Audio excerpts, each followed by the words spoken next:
നമുക്ക് day to day ലൈഫിൽ ഇങ്ങനെ ഓരോ കാര്യങ്ങൾ ഓർത്ത് വെക്കാനുണ്ടാവും. പലരും പല കാര്യങ്ങൾ ഓർത്ത് വെച്ചാൽ പെട്ടെന്ന് മറന്നു പോകും. നമ്മൾ ക്ലാസ്സൊക്കെ എടുക്കുന്ന സമയത്ത് നമുക്കിത് ഓർത്ത് വെക്കാൻ വേണ്ടിയിട്ട് കുറച്ച് ടെക്നിക്കുകളുണ്ട്.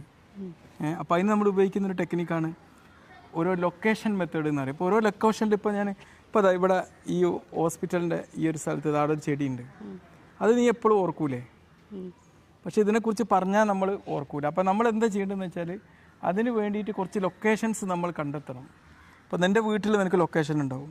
ഒരു ക്ലാസ്സൊക്കെ എടുക്കണമെങ്കിൽ ഓർത്ത് വെക്കാനുള്ള കുറേ ടെക്നിക്കുകൾ ഞാൻ പരിചയപ്പെടുത്താൻ പോവുകയാണ്. അപ്പോൾ അതിൻ്റെ മുന്നോടിയായിട്ട് നിങ്ങൾ എന്ത് ചെയ്യണമെന്ന് അറിയോ? നിങ്ങൾക്ക് ഏറ്റവും ഫെമിലിയർ ആയിട്ടുള്ള ഒരു സ്ഥലത്തെ 10 ലൊക്കേഷൻ നമ്പർ വെച്ചിട്ട് കണ്ടെത്തി പഠിക്കണം. ഇപ്പോൾ ഞാനെപ്പോഴും ഏറ്റവും ഫെമിലിയർ ആയിട്ടുള്ള എൻ്റെ സ്ഥലം എന്ന് പറഞ്ഞാൽ ആശുപത്രിയാണ്. അപ്പോൾ നമ്മളെ ഫസ്റ്റ് ലൊക്കേഷൻ ഈ അമ്മയും കുഞ്ഞുമാണ്. ഈ ഹോസ്പിറ്റലിലെ ഈ ഒരു അമ്മയും കുഞ്ഞുമാണ് നമ്മുടെ ഫസ്റ്റ് ലൊക്കേഷൻ. നിങ്ങൾ എന്ത് ലൊക്കേഷനാണ് സെലക്ട് ചെയ്യുന്നുള്ളത് പറഞ്ഞു തരണം. ഇതാണ് നമ്മുടെ ഫസ്റ്റ് ലൊക്കേഷൻ. എന്താണ് അതീവ ഫസ്റ്റ് ലൊക്കേഷൻ? അമ്മയും കുഞ്ഞും. ഇനിയിപ്പോൾ നമ്മൾ അമ്മയും കുഞ്ഞിൻ്റെ അടുത്ത് നിന്ന് ഇങ്ങോട്ട് പോയി നമ്മൾ ഹോസ്പിറ്റലിൻ്റെ ഇതൊക്കെ അപ്പോൾ ഇതൊന്നുമല്ല ഞാൻ ലൊക്കേഷൻ. ഇവിടെ മനോഹരമായൊരു ബോൺസായി മരമുണ്ട് കേട്ടോ. ഈ ബോൺസായി മരമാണ് നമ്മളെ അടുത്താണ് രണ്ടാമത്തെ ലൊക്കേഷൻ. ഏത്? ബോൺസായി മരം അല്ലേ? ഇനി മൂന്നാമത്തെ ലൊക്കേഷനിലേക്ക് നമ്മൾ പോവുകയാണ്. ഈ ലൊക്കേഷൻ നമ്മൾ അറിയുന്ന സ്ഥലങ്ങളായിരിക്കും കേട്ടോ. അപ്പോൾ നിങ്ങളെ വീടൊക്കെ ആണെങ്കിൽ വീട്. ഇതാണ് മൂന്നാമത്തെ ലൊക്കേഷൻ, നമ്മളെ റിസപ്ഷനിലാണ് നമ്മളെ മൂന്നാമത്തെ ലൊക്കേഷൻ. ഇവിടെ സ്റ്റാഫുകളൊക്കെ ഉണ്ടാവും. ഓക്കെ, ഇനി അത് മൂന്നാമത്തെ ലൊക്കേഷൻ. ഇനിയിപ്പോൾ നാലാമത്തെ ലൊക്കേഷൻ നമ്മൾ എന്താണ് ചെയ്യാൻ പോകുന്നത്? ലാബ്. ഇവിടുത്തെ ലാബാണ് നമ്മൾ നാലാമത്തെ ലൊക്കേഷൻ. ഈ ലൊക്കേഷൻ നമ്മൾ കണ്ടെത്തുന്നറിയോ? നമ്മൾ ഓർക്കേണ്ട പല കാര്യങ്ങളും നമ്മൾ ഇനി അടുത്ത ലൊക്കേഷൻ എന്ന് പറഞ്ഞാൽ അഞ്ചാമത്തെ ലൊക്കേഷന് നമുക്ക് ഫാർമസിയാണ് കേട്ടോ.